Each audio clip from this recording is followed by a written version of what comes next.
Frankenstein by Mary Shelley. Volume 3, Chapter 2. London was our present point of rest. We determined to remain several months in this wonderful and celebrated city. Clerval desired the intercourse of the men of genius and talent who flourished at this time. But this was with me a secondary object. I was principally occupied with the means of obtaining the information necessary for the completion of my promise, and quickly availed myself of the letters of introduction that I had brought with me, addressed to the most distinguished natural philosophers. If this journey had taken place during my days of study and happiness, it would have afforded me inexpressible pleasure. But a blight had come over my existence, and I only visited these people for the sake of the information they might give me on the subject in which my interest was so terribly profound. Company was irksome to me. When alone, I could fill my mind with the sights of heaven and earth. The voice of Henry soothed me, and I could thus cheat myself into a transitory peace. But busy, uninteresting, joyous faces brought back despair to my heart. I saw an insurmountable barrier placed between me and my fellow men. This barrier was sealed with the blood of William and Justine, and to reflect on the events connected with those names filled my soul with anguish. But in Clerval I saw the image of my former self. He was inquisitive, and anxious to gain experience and instruction. The difference of manners which he observed was to him an inexhaustible source of instruction and amusement. He was forever busy, and the only check to his enjoyments was my sorrowful and dejected mien. I tried to conceal this as much as possible, that I might not debar him from the pleasures natural to one who was entering on a new scene of life, undisturbed by any care or bitter recollection. I often refused to accompany him, alleging another engagement, that I might remain alone. I now also began to collect the materials necessary for my new creation, and this was to me like the torture of single drops of water continually falling on the head. Every thought that was devoted to it was an extreme anguish, and every word that I spoke in allusion to it caused my lips to quiver and my heart to palpitate. After passing some months in London, we received a letter from a person in Scotland who had formerly been our visitor at Geneva.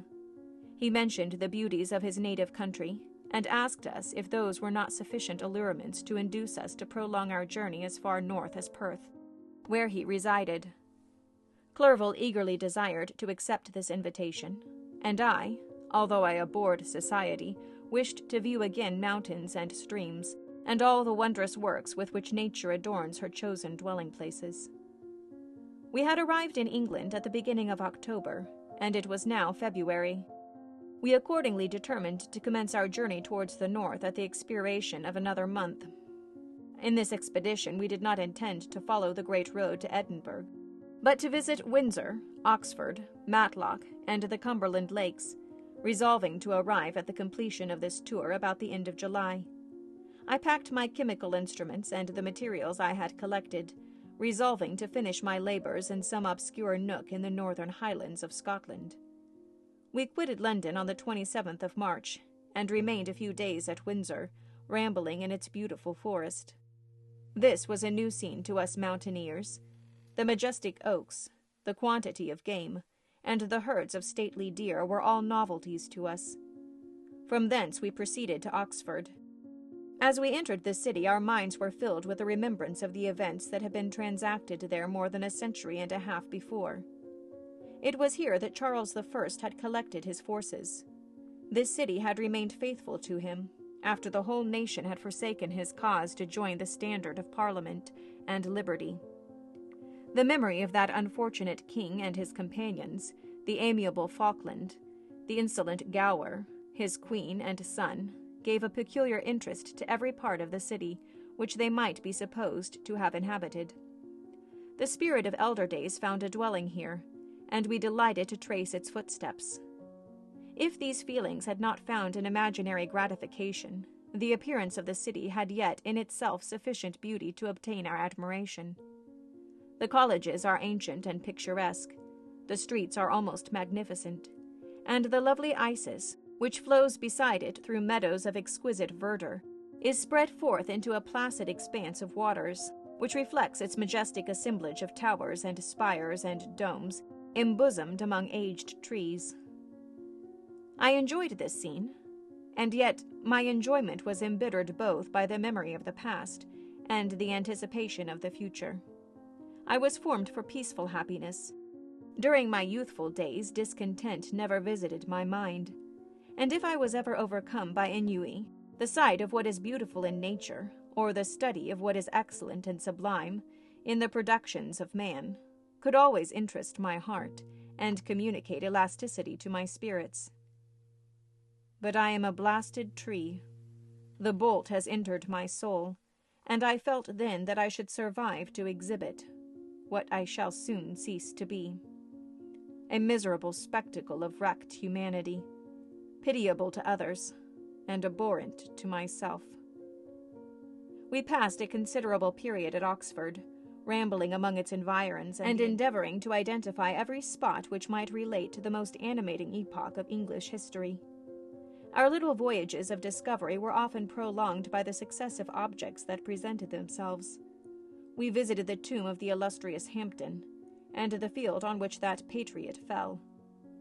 For a moment my soul was elevated from its debasing and miserable fears to contemplate the divine ideas of liberty and self-sacrifice, of which these sites were the monuments and the remembrancers.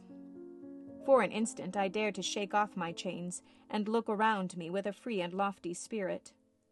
But the iron had eaten into my flesh, and I sank again, trembling and hopeless, into my miserable self. We left Oxford with regret, and proceeded to Matlock, which was our next place of rest. The country in the neighborhood of this village resembled to a greater degree the scenery of Switzerland, but everything is on a lower scale, and the green hills want the crown of distant white Alps, which always attend to the piny mountains of my native country. We visited the wondrous cave and the little cabinets of natural history, where the curiosities are disposed in the same manner as in the collections at Clerval and Chamonix. The latter name made me tremble when pronounced by Henry, and I hastened to quit Matlock, with which that terrible scene was thus associated. From Derby, still journeying northward, we passed 2 months in Cumberland and Westmoreland. I could now almost fancy myself among the Swiss mountains.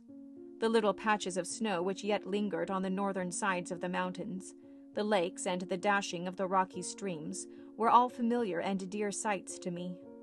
Here also we made some acquaintances, who almost contrived to cheat me into happiness.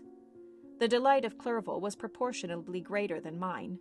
His mind expanded in the company of men of talent, and he found in his own nature greater capacities and resources than he could have imagined himself to have possessed while he associated with his inferiors. "I could pass my life here," said he to me, "and among these mountains I should scarcely regret Switzerland and the Rhine." But he found that a traveler's life is one that includes much pain amidst its enjoyments. His feelings are forever on the stretch, and when he begins to sink into repose, he finds himself obliged to quit that on which he rests in pleasure for something new, which again engages his attention, and which also he forsakes for other novelties. We had scarcely visited the various lakes of Cumberland and Westmoreland, and conceived an affection for some of the inhabitants, when the period of our appointment with our Scotch friend approached, and we left them to travel on. For my own part, I was not sorry. I had now neglected my promise for some time, and I feared the effects of the demon's disappointment. He might remain in Switzerland and wreak his vengeance on my relatives.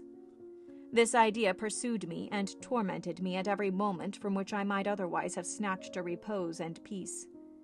I waited for my letters with feverish impatience. If they were delayed, I was miserable and overcome by 1,000 fears. And when they arrived, and I saw the subscription of Elizabeth or my father, I hardly dared to read and ascertain my fate. Sometimes I thought that the fiend followed me, and might expedite my remissness by murdering my companion. When these thoughts possessed me, I would not quit Henry for a moment, and followed him as his shadow, to protect him from the fancied rage of his destroyer. I felt as if I had committed some great crime, the consciousness of which haunted me. I was guiltless, but I had indeed drawn down a horrible curse upon my head, as mortal as that of crime. I visited Edinburgh with languid eyes and mind, and yet that city might have interested the most unfortunate being. Clerval did not like it so well as Oxford, for the antiquity of the later city was more pleasing to him. But the beauty and regularity of the new town of Edinburgh, its romantic castle and its environs, the most delightful in the world, Arthur's Seat, St. Bernard's Well, and the Pentland Hills, compensated him for the change and filled him with cheerfulness and admiration. But I was impatient to arrive at the termination of my journey. We left Edinburgh in a week, passing through Cupar, St. Andrews, and along the banks of the Tay to Perth, where our friend expected us.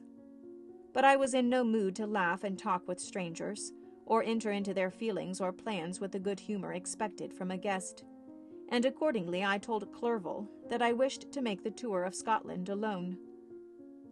"Do you," said I, "enjoy yourself, and let this be our rendezvous. I may be absent a month or two, but do not interfere with my motions, I entreat you. Leave me to peace and solitude for a short time, and when I return, I hope it will be with a lighter heart, more congenial to your own temper." Henry wished to dissuade me, but seeing me bent on this plan ceased to remonstrate. He entreated me to write often. "I had rather be with you," he said, "in your solitary rambles, than with these Scotch people whom I do not know. Hasten, then, my dear friend, to return, that I may again feel myself somewhat at home, which I cannot do in your absence." Having parted from my friend, I determined to visit some remote spot of Scotland and finish my work in solitude. I did not doubt but that the monster followed me, and would discover himself to me when I should have finished, that he might receive his companion. With this resolution I traversed the northern highlands, and fixed on one of the remotest of the Orkneys as the scene labors. It was a place fitted for such a work, being hardly more than a rock, whose high sides were continually beaten upon by the waves. The soil was barren, scarcely affording pasture for a few miserable cows, and oatmeal for its inhabitants, which consisted of 5 persons, whose gaunt and scraggy limbs gave tokens of their miserable fare. Vegetables and bread, when they indulged in such luxuries, and even fresh water was to be procured from the main land, which was about 5 miles distant. On the whole island there were but 3 miserable huts, and one of these was vacant when I arrived. This I hired. It contained but 2 rooms, and these exhibited all the squalidness of the most miserable penury. The thatch had fallen in, the walls were unplastered, and the door was off its hinges.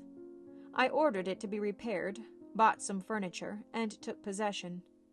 An incident which would, doubtless, have occasioned some surprise, had not all the senses of the cottagers been benumbed by want and squalid poverty. As it was, I lived ungazed at and unmolested, hardly thanked for the pittance of food and clothes which I gave. So much does suffering blunt even the coarsest sensations of men. In this retreat I devoted the morning to labor, but in the evening, when the weather permitted, I walked on the stony beach of the sea, to listen to the waves as they roared and dashed at my feet. It was a monotonous, yet ever-changing scene. I thought of Switzerland. It was far different from this desolate and appalling landscape. Its hills are covered with vines, and its cottages are scattered thickly in the plains. Its fair lakes reflect a blue and gentle sky, and when troubled by the winds their turmoil is but as the play of a lively infant, when compared to the roarings of the giant ocean.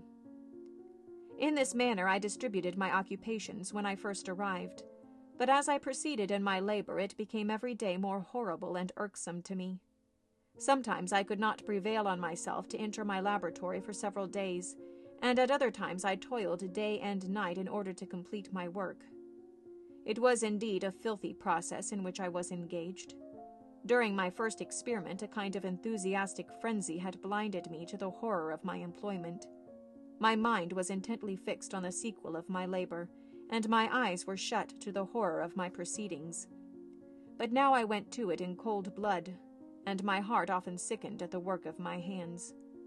Thus situated, employed in the most detestable occupation, Immersed in a solitude where nothing could for an instant call my attention from the actual scene in which I was engaged, my spirits became unequal.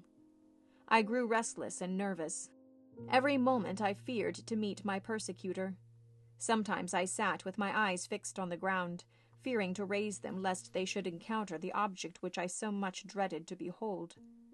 I feared to wander from the sight of my fellow creatures, lest when alone he should come to claim his companion. In the meantime I worked on, and my labor was already considerably advanced.